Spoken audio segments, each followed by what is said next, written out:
Our next speaker is a friend of mine. Her name is Dr. Maha Hilal. She's the co-director of the DC Justice for Muslims Collective. Previously, Maha was the Michael Ratner Middle East Fellow at the Institute for Policy Studies here in Washington, D.C., and she's an organizer with Witness Against Torture. Many of the folks here are from Witness Against Torture, and we're glad you're here. And Maha is also a council member of the School of the Americas Watch. Thanks for joining us today, Maha.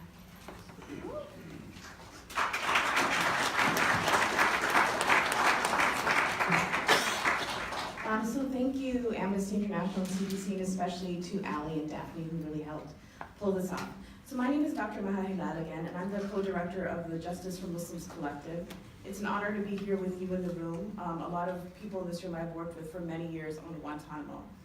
Before I begin my remarks on the facts of Guantanamo, I want to start briefly by describing how I got involved in Guantanamo advocacy. So over a decade ago, I pursued an internship with Amnesty International, what was then called the Denounce Torture Initiative. As a young graduate student at the time, I had only focused in a limited fashion on the war on terror and its impact on the Muslim community. But during the internship, which was focused exclusively on Guantanamo Bay and ending torture, I learned the many names of the men, over 700, who were all Muslim, every single one of them. As a Muslim myself, it was difficult and painful to come to terms with the fact that the United States had dedicated an offshore prison to members of a community that I identified with. I mention my personal story not to center my pain, but because Guantanamo resonates with many Muslims who have long recognized it as a prison to house Muslims and Muslims alone. Guantanamo has been a site of differential treatment for Muslims since the Bush administration. It started by virtue of classifying prisoners as unlawful enemy combatants, and has continued by detaining prisoners for years on end without charge, trial, or release. Beyond this designation, Guantanamo has always existed as one of the most visible and symbolic sites of institutionalized Islamophobia, not only because the identities of the prisoners are all Muslim, but because of the unique form of dehumanization and torture that fester behind the Guantanamo walls, including watching the Quran be burned or urinated on, being forced to bark like a dog, being called a pig, and being subjected to sexual humiliations, all of which stem from an understanding of what would offend Muslims, and all of which were sanctioned by the Bush administration. But torture didn't end with Obama. For example, Obama allowed the use of force feeding, a tactic considered torture, saying that, quote, "I don't want these individuals to die," end quote. But he apparently didn't want them to get justice either, because he not only failed to hold the Bush administration accountable for torture, he released far fewer prisoners than his predecessor, even after signing an executive order to close the prison. Under Trump, a president who continues to express explicit and overt Islamophobic rhetoric, torture has continued, and according to the UN Special Rapporteur on Torture, which is unsurprising given his comments that torture does work, and, quote, "If it doesn't work, they deserve it anyway for what they're doing," end quote. Moreover, with Trump's nominee and now CIA Director Gina Haspel, who was in charge of the first CIA black sites, the torture inflicted on prisoners may become even more brutal. But there have already been significant developments under the Trump administration. He signed an executive order, as my co-panelists mentioned, to keep the prison open. The administration adopted a policy essentially letting hunger strikers die. Artwork from Guantanamo is no longer allowed out of the prison, and the position of the special envoy for Guantanamo closure has been terminated. The torture that prisoners experience at Guantanamo is exponentially more troubling when considering the fact that, according to the Human Rights Organization Reprieve, 86% of detainees were sold to the US for bounties, rather than being captured by the US on any battlefield. Despite this fact, the US has repeatedly claimed a fear of recidivism, which is A, a misnomer for those who never fought on the battlefield, B, a way of further criminalizing Muslim prisoners based on the assumption that they are inherently violent, and C, that racist and Islamophobic assumptions warrant continued detention. This is in spite of the fact that the recidivism rate of Guantanamo prisoners hovers at 4.6% as opposed to a recidivism rate of over 60% domestically. Along with the problematic notion of recidivism is the idea that Guantanamo should be closed because it is used as a terrorist propaganda tool for recruitment. But for one, those suffering from the violence in the United States hardly need a terrorist group to tell them as much. And for two, this narrative cements the idea, once again, that Muslims are inherent terrorists. Moreover, this approach minimizes the humanity of prisoners in that their release is simply a means to an end and not based on their rights, but instead what makes the state theoretically more secure. For those who have long been detained at Guantanamo, serving as a pawn between terrorists and the US serves to add yet another layer of injustice to their predicament. Ammar al-Baluchi, who is currently detained at Guantanamo, is a Pakistani national whose brutal torture by the CIA inspired the film Zero Dark 30. In early 2018, the UN Working Group on Arbitrary Detention issued a major opinion about his case at the military commission, saying that he should be released immediately because he was not granted the presumption of innocence. This is in part due to repeatedly being referenced as a terrorist and mastermind over the course of his detention without being able to meaningfully challenge this allegation. Ammar also suffers from serious physical ailments resulting from torture, a fact which also led to the working group calling for him to get adequate medical attention. Nevertheless, Ammar, one of the most criminalized prisoners at Guantanamo, seems to have no hope in sight. And because Guantanamo is fundamentally rooted in Islamophobia, 22 Uyghur Muslims ended up there behind bars after being sold as, quote, terrorists in Afghanistan, a country they're residing in to ironically escape repression of Muslims by the Chinese government. When they were released, because they were found to be innocent, the US couldn't repatriate them to China because of the fear of persecution that the US had just participated in. The United States also refused to allow them to resettle within the country, though a Uyghur community in Virginia had agreed to help them. In denying this possibility, their image as terrorists was effectively reinforced.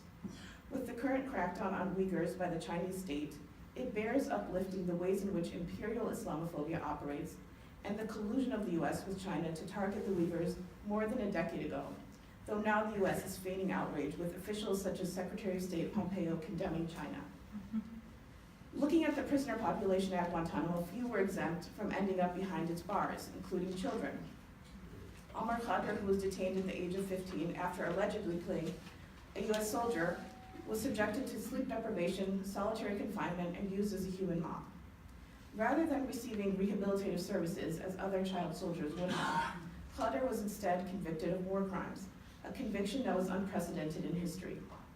Consistent with the apparatus of differential justice for Muslims at Guantanamo, what clearly prevented Khadr from being considered a child was not his age, but his religion. In 2010, Omar Khadr, facing a potential prison sentence of 40 years, agreed to change his plea to guilty in exchange for an 8-year sentence and a transfer to Canada, his country of citizenship. Nevertheless, his nightmare continues to live on with never-ending bail, and after a recent hearing in December to obtain loosened restrictions, Khadr stated, quote, "I feel like the indefinite and potentially endless detention that I suffered in Guantanamo Bay is continuing. I hope that there will be some end to this process, but there is none in sight," end quote. While prisoners suffer while at Guantanamo, their release often provides little reprieve as the horror lives on beyond physical imprisonment. The stigma of the terrorist label leaves a lasting mark on their ability to readjust post-release. For example, former prisoner Irat Vakatov said, quote, "I consider the biggest humiliation I have suffered to be the stigma that the Americans gave to me. The lifelong brand of terrorist extremists which I received in Guantanamo has stayed with me since being extradited to Russia," end quote. Another former prisoner, Hussein al-Marfadi, stated that, quote, "We thought we would be free when we left Guantanamo. Instead, we went from the small Guantanamo to here, a bigger Guantanamo." Lutfi Ben Ali, a Tunisian citizen who spent 13 years in Guantanamo only to be released to Kazakhstan, echoed similar sentiments. Despite the fact that Ben Ali was subjected to egregious torture at the hands of the US government, he's expressed an eagerness to return to Guantanamo rather than face the isolation in his host country where he knows no one. Quote, "At least in Guantanamo, there were people to talk to," he told The Guardian. "Here I have nobody," end quote. For this former prisoner, the hell that he knew was better than the hell that he didn't. However, this isn't even the worst of Guantanamo, where at least 9 Muslim men have died in US custody, 7 of those by suicide. Adnan Latif, one of the men who died, was a 32-year-old Yemeni citizen who'd spent 11 years behind bars at Guantanamo, even though he was cleared for release 3 times. Though questions remain about the government's claim that he committed suicide, Latif suffered from serious mental health conditions. quote, "Anybody who is able to die will be able to achieve happiness for himself," end quote, he wrote in a parting letter to his attorney. He has no other hope except that, end quote. Guantanamo has also long existed as a theoretical threat for Muslims who fear being subjected to differential systems of justice designed to uniquely target this community. Last November, when Saifullah Saipov, an immigrant from Uzbekistan, drove a truck into a bike path in Manhattan, the White House not only called for the suspect to be designated as an enemy combatant, a status reserved to Muslims, Trump called specifically for the suspect to be sent to Guantanamo Bay Prison. The constant threat of being sent to Guantanamo, and reports suggest that there are renewed cause for concerns that suspected ISIS fighters may be sent there, is under the new administration demonstrative of the commitment to continuing a separate system of justice for Muslims. So the question that remains is what justice looks like for Guantanamo prisoners. The military commissions through which many prisoners have been subjected to, despite the process being known as a farcical system of justice, must be replaced with another system that is actually invested in fairness and transparency. And while many have advocated for prisoners to be tried in federal civilian courts based on the premise that terrorism convictions are fair, numerous reports have found quite the opposite. For example, a Human Rights Watch report titled "Illusion of Justice" states that, quote, "According to multiple studies, nearly 50% of the more than 500 federal counterterrorism convictions resulted from informant-based cases. Almost 30% of those cases were sting operations in which the informant played an active role in the underlying plot," end quote.